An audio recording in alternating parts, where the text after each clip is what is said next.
May 2026. In just 1 week, 430 Tesla semis were ordered, representing nearly $100 million in real purchases, even though Tesla's Nevada factory had only recently produced its very first mass production truck.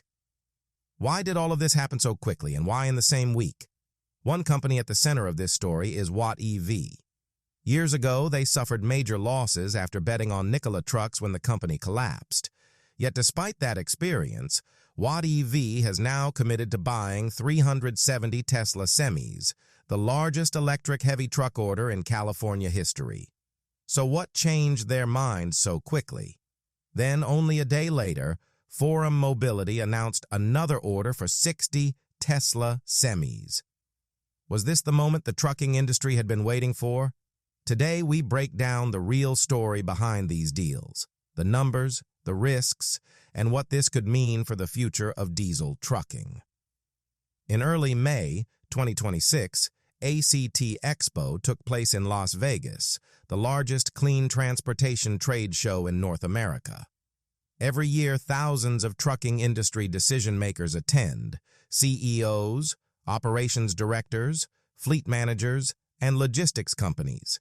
They don't just come to see new vehicles, they come to watch what their competitors are doing.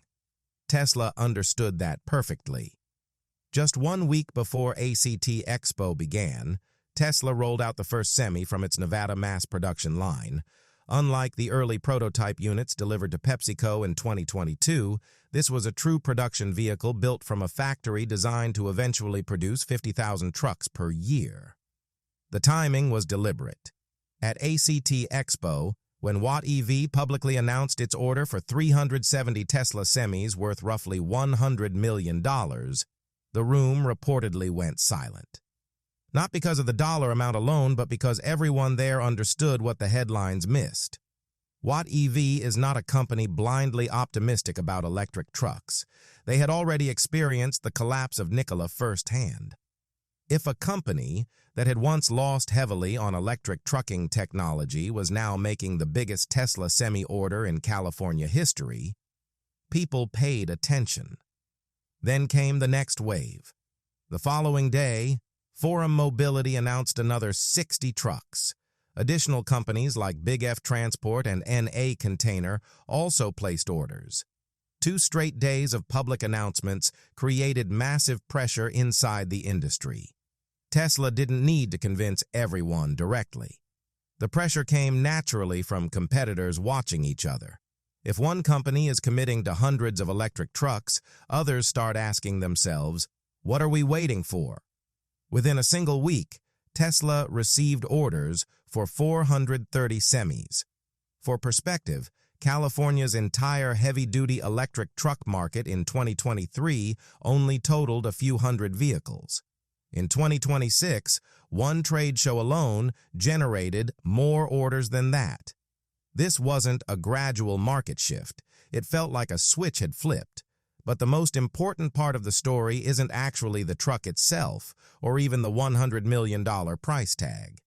It's the business model behind these deals. Watt EV doesn't simply sell trucks, and it doesn't lease them in the traditional sense. Instead, the company sells transportation as a service. For example, a small trucking company moving cargo from the Port of Oakland to a warehouse in Fresno doesn't need to spend $290,000 buying a Tesla semi. They also don't need to invest another $188,000 building charging infrastructure, worry about maintenance, or understand battery technology. They simply pay for the transportation they use. Watt EV handles everything else: the truck, charging, scheduling, maintenance, and operations. This approach is similar to what happened in many other industries once technology matured. Businesses stopped needing to own expensive hardware and instead paid only for the service they consumed. That matters because the biggest obstacle preventing trucking companies from switching to electric vehicles has never been trust in the technology itself. The real barrier has always been financial risk. A Tesla semi costs around $290,000. Charging infrastructure can cost nearly $188,000. Trucking companies worry about battery degradation, rising electricity prices, expensive repairs, and whether today's technology could become outdated within just a few years.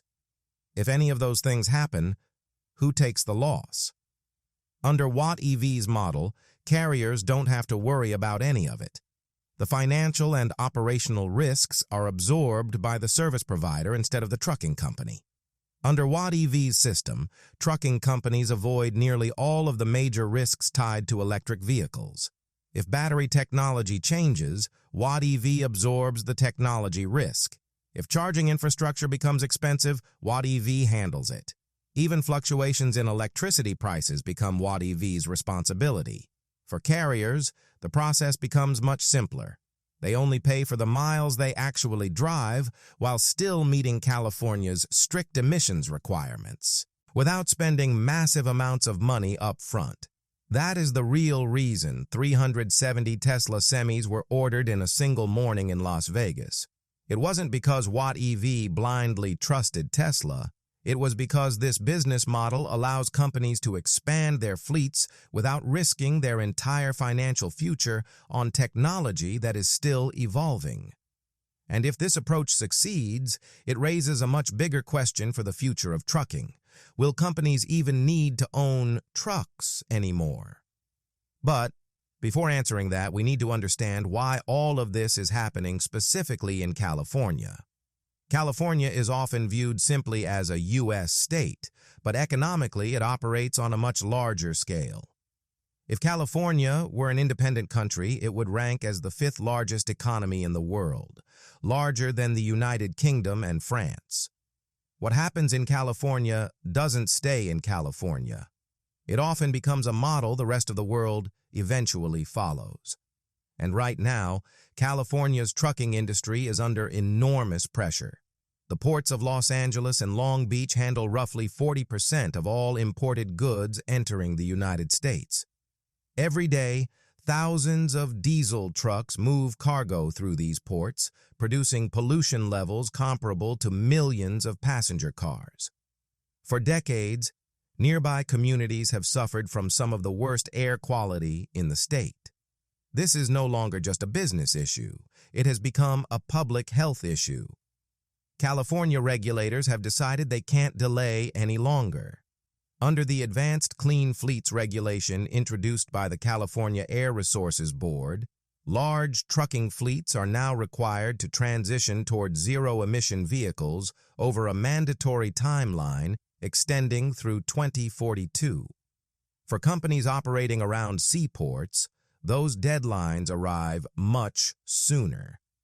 This isn't a suggestion or a government incentive, it's a legal requirement, and the law doesn't wait until companies feel ready. At the same time, diesel fuel prices in California have climbed dramatically. Diesel now costs more than $7.50 per gallon in some areas, while the national average remains closer to $5.35. For a diesel truck operating daily routes around the Port of Oakland, fuel costs alone can easily reach between $200 and $350 per day. Now multiply that by an entire year. Then multiply it again across a fleet of 100 trucks. The result is millions of dollars spent annually just on diesel fuel. By comparison, the Tesla Semi consumes roughly 1.7 kilowatt-hours per mile. At average commercial electricity rates, that translates to operating costs of about 17 cents per mile compared to roughly 50 to 70 cents per mile for diesel trucks. When that savings is multiplied across millions of miles every year, the financial advantage becomes enormous. That's why 370 trucks were ordered so quickly in Las Vegas. But California matters for another reason that many people overlook. If Watt EV's trucking model proves successful at the Port of Oakland, major ports around the world, including Rotterdam, Hamburg, Singapore, and Tokyo, will study it very closely. Those ports face the exact same challenges: emissions regulations, rising fuel costs, and pressure from surrounding communities demanding cleaner air. California is not just another market. It has become the testing ground for the future of global freight transportation. Still, major obstacles remain. Charging infrastructure is currently the biggest weakness in the entire electric trucking industry. The United States already has more than 145,000 diesel fueling stations operating around the clock nationwide. In comparison, Tesla plans to build only 46 dedicated semi-megacharger stations across the country before 2027. 46 versus 145,000. That gap cannot disappear overnight, or even within a few years. In practical terms, this means the Tesla Semi currently works best on routes that are carefully planned in advance, especially routes with overnight depot charging. Port drayage routes and regional freight operations covering 200 to 400 miles are ideal. Cross-country long-haul trucking with unpredictable stops is still far more difficult. Diesel trucks simply don't face this limitation. If a diesel driver runs low on fuel in the Nevada desert at 2 a.m., there's almost always a gas station somewhere nearby. But if a Tesla Semi moves outside a planned charging corridor, the situation becomes much more complicated. Service and maintenance are another challenge. Traditional truck manufacturers like Volvo, Daimler, and Kenworth operate thousands of service centers across North America and Europe. If one of their trucks breaks down in the middle of Kansas during the night, support can usually arrive within hours. Tesla's semi-service network, however, is still concentrated primarily in California. For trucking companies operating routes from Texas to Chicago, these are not theoretical concerns. They are real business questions that must be answered before signing contracts, not afterward. One major uncertainty is California's electricity pricing. The state already has the highest commercial electricity rates in the United States, and prices continue to rise. The economic advantage of the Tesla Semi depends heavily on electricity remaining significantly cheaper than diesel. That price gap is what helps offset the truck's higher upfront cost. But if electricity rates climb another 30% over the next few years, the projected lifetime savings, often estimated at around $400,000 per truck, could shrink dramatically. Watt EV is already trying to reduce this risk by installing solar power systems at some of its depots, including Bakersfield. It's a smart strategy, but scaling solar infrastructure across a rapidly expanding network of 15 depots is still a major challenge, and no one knows yet how practical or cost-effective it will be long-term. Then there's another issue Tesla cannot escape. The Tesla Semi has one of the longest histories of delays in the trucking industry.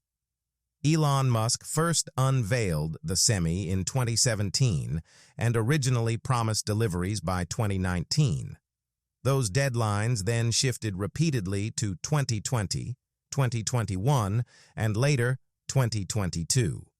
Even the trucks delivered to PepsiCo in 2022 were essentially hand-built pilot units, not true mass-production vehicles. From 2022 through early 2026, nearly 4 years, Tesla only produced a few hundred semis in total. The company now says production will scale to thousands of units before the end of 2026. However, independent analysts believe actual production will likely fall somewhere between 5,000 and 15,000 trucks annually, far below the factory's designed capacity of 50,000 units per year. Watt EV plans to receive its first 50 trucks during 2026, which seems achievable in theory. But given Tesla Semi's production history, industry observers are watching carefully rather than assuming every delivery target will happen on time. At this stage, the real question is no longer whether the Tesla Semi is a good truck. The real question is where diesel is beginning to lose its advantage and where it still remains dominant. That is the exact calculation trucking executives across the industry are making right now. At seaports, diesel is already losing ground rapidly. This is currently the ideal environment for the Tesla Semi. Short daily routes, trucks returning to the same depot every night for charging, strict emissions regulations, and diesel prices exceeding $7.50 per gallon. Companies like Watt EV, MDB Transportation, Height Logistics, and Big F Transport are already deploying electric trucks heavily in these areas. Within the next 3 to 5 years, diesel trucks operating at California seaports may no longer make economic sense at all. Regional freight routes between 200 and 400 miles are becoming the next competitive battleground. Diesel still holds advantages here, but electric trucks are beginning to prove themselves. DHL has reportedly operated a 390-mile daily route with charging only once per week. ArcBest completed nearly 4,500 miles over 3 weeks, including routes crossing mountain passes over 7,000 feet in elevation. These examples show that regional freight is increasingly within the Tesla Semi's capabilities, but only where charging infrastructure is reliable and dense enough to support the route network. As Tesla's planned 46 megacharger stations are completed and expanded further, regional freight could become the next segment where diesel starts losing market share. In this category, diesel may still have roughly 5 to 8 years of strong competitiveness remaining. Long-haul cross-country freight is different. This remains the segment where diesel trucks continue to dominate.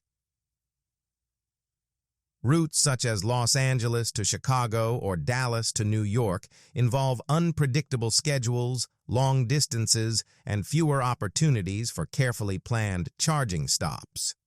With only a limited megacharger network currently available, the Tesla Semi is not yet fully equipped for nationwide long-haul operations. Diesel will likely remain dominant in this sector for at least another decade, possibly longer, until charging infrastructure becomes widespread and future battery technology significantly improves driving range. But there's one statistic that changes the entire conversation. According to Federal Highway Administration data, around 70% of all trucking trips in the United States are shorter than 250 miles. That means most freight in America does not travel coast to coast. Instead, it moves between ports, warehouses, factories, supermarkets, and distribution centers. Exactly the type of routes the Tesla Semi is designed to handle. That helps explain why 965 out of 1,067 applications submitted under California's Clean Truck Voucher program specifically requested Tesla Semis rather than competitors from Daimler, Volvo, or PACCAR. When trucking companies commit real money to these applications, they are not betting on some distant future. They are making decisions based on what they believe works today. There is one final development that may be the strongest signal of all. Carrier Transicold, the world's largest manufacturer of truck refrigeration systems with more than 50 years of industry experience, recently introduced a transport refrigeration unit compatible with the Tesla Semi's electric power takeoff system at the Transport 2026 exhibition in Norway. That matters because Carrier Transicold has never had to build its products around another automaker's technology before. When the largest supplier in an industry starts designing products specifically around a new platform, it often signals something much larger than a normal partnership. It signals that industry standards themselves may be changing. And when industries shift toward new standards, companies that fail to adapt quickly often struggle to catch up later. In just 1 week, 430 Tesla Semis were ordered. And for the first time, diesel's dominance in trucking no longer looks untouchable. The transition won't happen overnight. It will happen route by route, market by market, and business by business. That's what this analysis is really about. Not simply reporting news, but understanding what the news actually means. Whether you're already familiar with electric vehicles or just starting to learn about them, the goal is to break these changes down clearly and honestly. And because this industry is evolving so quickly, every perspective matters. Discussions, disagreements, and new information all help build a better understanding of where transportation is heading next.